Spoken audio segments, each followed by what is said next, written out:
I, 35M, need to get this off my chest. Sorry if this is too long, but I need to tell my story from the beginning to make sense of everything that happened. I met Genevieve in 8th grade when I was 13. I still remember that day clearly. I was in the library during lunch break, as usual, solving math problems while everyone else was in the cafeteria. She walked in, looking lost and frustrated. She was the most popular girl in school, beautiful, outgoing, and everyone wanted to be her friend. I was shocked when she approached my table and asked if I could help her with algebra. That's how it started. We would meet every day during lunch break. I would help her with math, and she would share her lunch with me because I always forgot to bring mine. Soon, we started hanging out after school too. She introduced me to her friends, and suddenly, the nerdy kid who spent all his time in the library had a social life. By the time we reached high school, we were dating. Everyone was surprised that Genevieve chose me over the football players and popular guys who were always asking her out. But we just clicked. She brought excitement to my life, and I gave her the stability she needed. Her parents loved me because her grades improved after we started dating. My parents adored her because she got me out of my shell. We went to the same college. It wasn't planned, she actually got a better scholarship offer from another university, but she chose to stay with me. We lived in the same dorm building, had the same friend group, and planned our future together. I studied computer science while she majored in physical education. We both landed good jobs right after graduation. I joined a tech company, and she became a fitness trainer at a local gym. Getting married was the natural next step. Everyone expected it. Our wedding was perfect, just like our relationship. The first few years of marriage were exactly what we had dreamed of. We bought a house in a nice neighborhood, had good jobs, and were planning to start trying for a baby after her promotion. Everything changed when Genevieve switched to this upscale gym called Elite Fitness last year. She was excited about the opportunity because it paid better and had better facilities. That's where she met Connor, the head trainer. At first, all she talked about was how amazing he was at his job and how much she was learning from him. I was happy for her because she seemed passionate about work. But then things started changing slowly. She began staying late at work, saying she had training sessions with clients. She would be on her phone constantly, smiling at texts, but would turn the screen away if I walked by. When I asked about it, she accused me of being controlling and paranoid. She started criticizing everything about me, how I dressed, how I spent my free time, even how I ate. The changes in her behavior became more noticeable. If I suggested staying home for a movie night, something we both used to love, she would call me boring and predictable. If I planned a surprise date night, she would say she was too tired from work. She stopped sitting with me in the evenings, stopped sharing details about her day, and even moved to the guest bedroom, claiming my snoring kept her awake. I don't snore. Last month was our 7th wedding anniversary. I had planned to surprise her at work with her favorite lilies and take her to the restaurant where we had our first date. I still remember walking into the gym, flowers in hand, feeling excited about surprising her. The receptionist told me Genevieve was in Connor's office discussing training schedules. The door wasn't completely closed. Through the gap, I saw them making out against his desk. I stood there frozen, the flowers falling from my hand. The sound made them jump apart. Genevieve saw me and her face went pale. I didn't say a word, I just turned around and walked out. She came home that night acting completely normal, as if she hadn't just shattered our entire marriage. When I confronted her, she didn't even try to deny it. She admitted she had been sleeping with Connor for 3 months. Her explanation? I had become too boring and predictable. She said Connor made her feel alive and excited. She said she still loved me but wasn't in love with me anymore. I packed some clothes and left that night. My friend Mark let me stay at his place. Over the next week, my phone was flooded with calls and messages. Genevieve's parents called repeatedly, saying I needed to give their daughter another chance. Her mom actually said I should try to be more exciting and romantic to win her back. My parents were furious with Genevieve. They always treated her like their own daughter, and her betrayal hurt them deeply. At work, my colleague Blake has been incredibly supportive. She would notice when I skipped lunch and bring me food. She would stay late to help me with projects when I couldn't focus. Last week, she confessed something that shocked me. She had feelings for me even before I married Genevieve. She never said anything because she saw how happy we were together, and she respected our relationship too much to interfere. I filed for divorce immediately. Genevieve keeps trying to convince me to try marriage counseling. She says 7 years of marriage shouldn't end because of one mistake.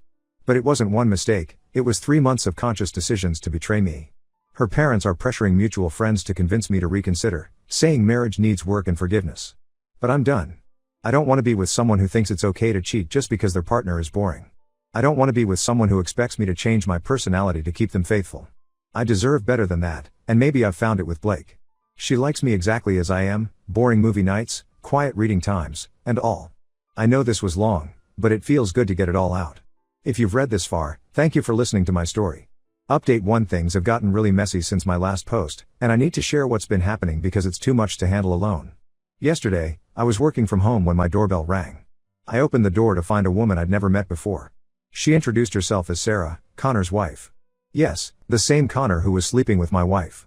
I invited her in, and what she revealed turned my world upside down even more. Sarah had found text messages between Connor and Genevieve on Connor's old phone. She showed me screenshots of their conversations going back 6 months, not 3 months like Genevieve had claimed. They had been planning to move in together after our divorce was finalized. But here's the bombshell: Genevieve is pregnant, and they're not sure who the father is. The texts were nauseating to read.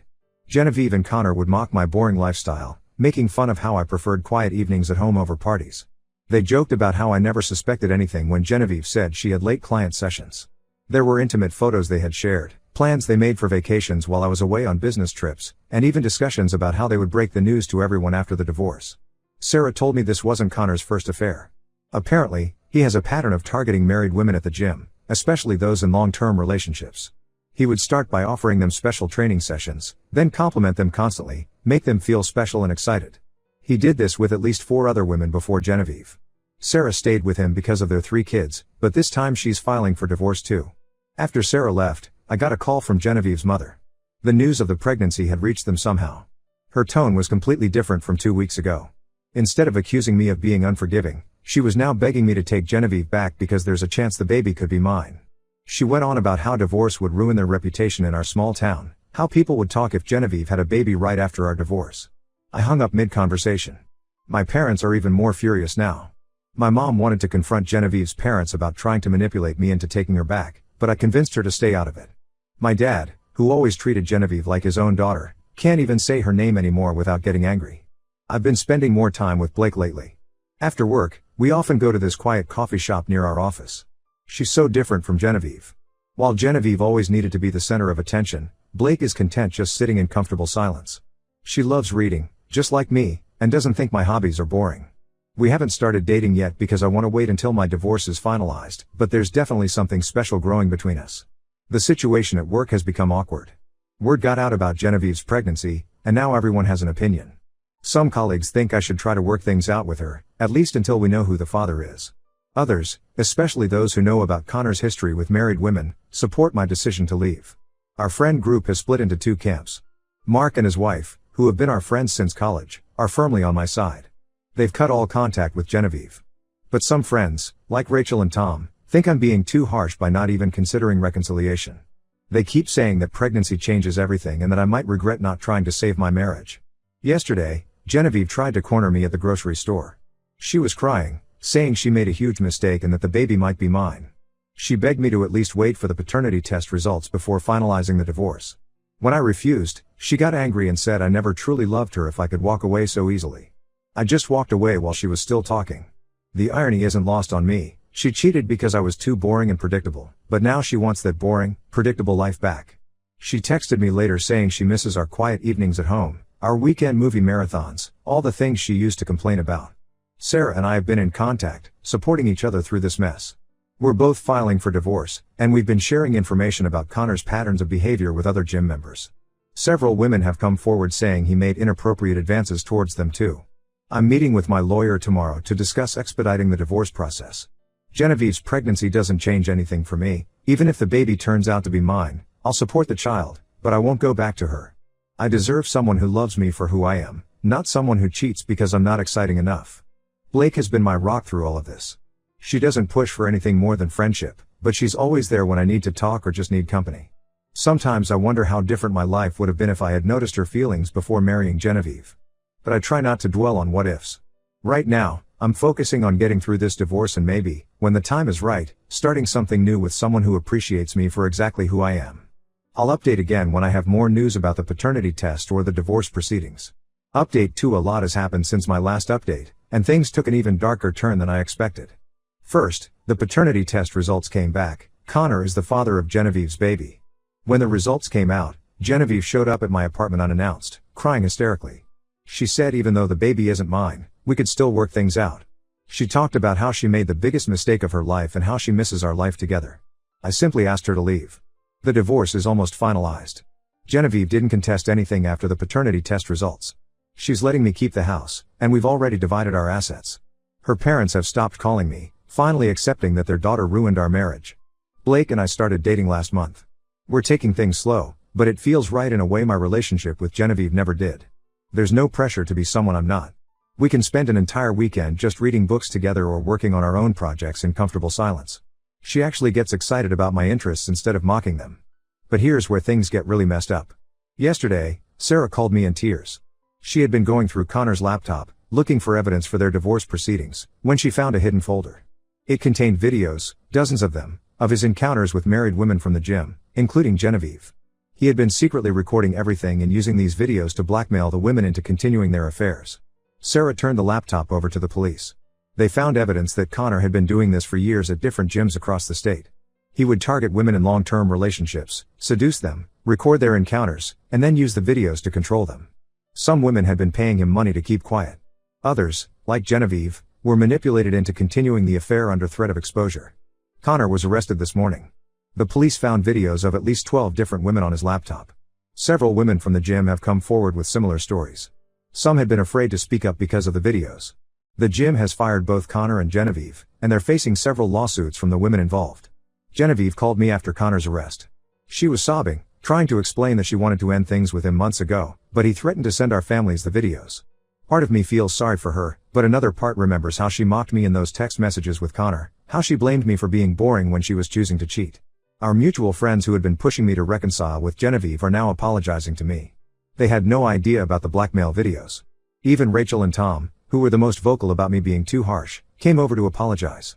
They brought over my old gaming console that I had left at their place months ago. Genevieve's parents finally came to see me. They broke down and apologized for trying to pressure me into reconciliation. Her father admitted they were more worried about what people would say about their daughter having a baby with a married man than they were about my feelings or mental health. Her mother couldn't even look me in the eye. Blake has been incredibly supportive through all of this. When news of the videos broke, she took a day off work to stay with me, knowing how overwhelming everything would be. She never says "I told you so," even though she had always felt something was off about Connor when Genevieve first started working with him. The whole situation has turned into a huge scandal in our small town. The gym is facing investigation for negligence, as there had been complaints about Connor's behavior before but they were ignored. Several of his victims are planning to press charges. Sarah is working with a lawyer to build a case against him. I'm just glad I got out when I did. Yes, it hurts to know that Genevieve was being blackmailed, but she still chose to start the affair. She still chose to mock me and blame me for her decisions. Now she's dealing with the consequences. She's lost her job, most of her friends, and she's having a baby with a man who's probably going to prison. Meanwhile, I'm moving forward with my life. Blake and I are talking about moving in together once my divorce is final. It's strange how life works out sometimes. I had to lose what I thought was a perfect marriage to find someone who truly accepts and loves me for who I am. Update 3: It's been 6 months since my original post, and my life has completely transformed. The divorce was finalized 2 months ago. Blake and I moved in together last month, and honestly, it's been incredible. We converted the spare bedroom into a library where we both work and read. She understands my need for quiet time and actually shares it, unlike Genevieve who always saw it as a flaw. The legal drama with Connor has intensified.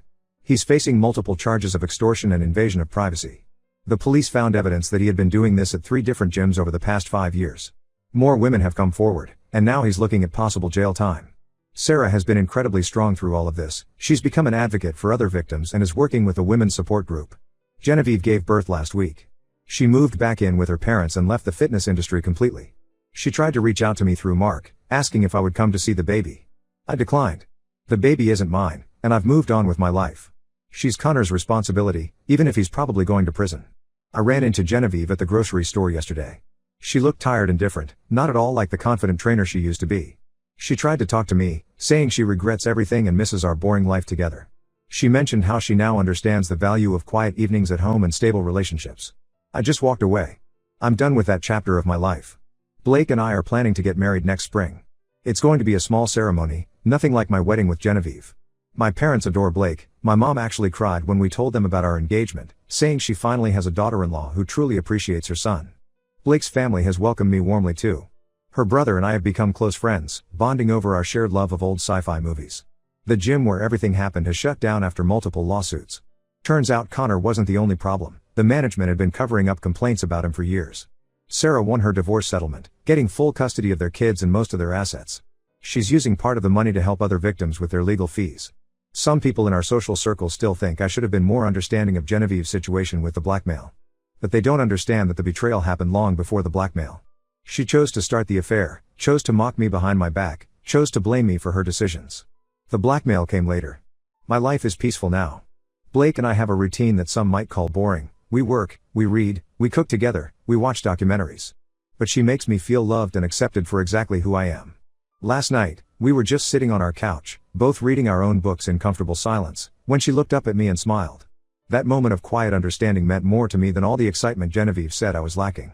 Sometimes the best endings aren't about dramatic reconciliations or forgiveness. Sometimes they're about walking away from toxicity and finding peace elsewhere. I'm thankful every day that I had the strength to leave when I did, and that I found someone who loves the real me. This will be my last update. Thanks to everyone who supported me through this journey. Life is good, peaceful, and yes, wonderfully boring, exactly how I like it.